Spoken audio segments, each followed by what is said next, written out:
Well, good morning. It's Crazy Cheap Chick, and tonight we are having pepper and sausage sandwiches.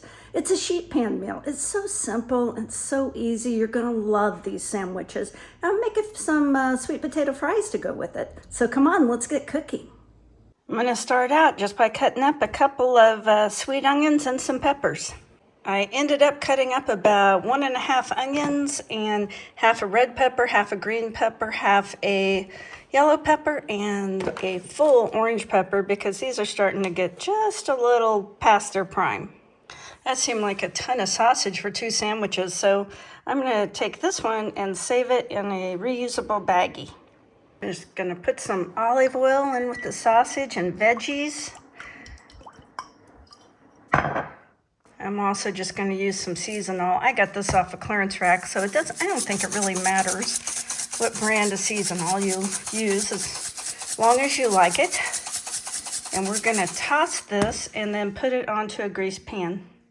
I had 3 sweet potatoes and they really needed used, and so I'm going to cut them up for sweet potato fries. Those are all sliced up, and I'm just going to put some olive oil on them, and I think I'm going to put a little rosemary. I love rosemary. If you don't like it, leave it off. And probably a little pepper and salt. And I'm really trying to keep my salt down, so I'm not putting very much. Could use the green salt. I'm going to put just a little bit on there. And now that just needs tossed. This is the roasted sausage, Andalou sausage, and peppers and onions. And these are the sweet potato fries. Both turned out pretty good, so now I'm just going to put the sandwich together. Now that looks pretty good, but I am going to put just a drizzle of ranch on there, I think. Whoops, that's not a drizzle. That's a squirt.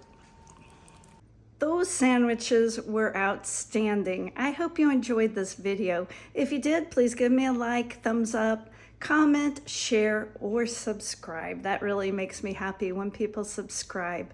And I hope you have a great rest of your day.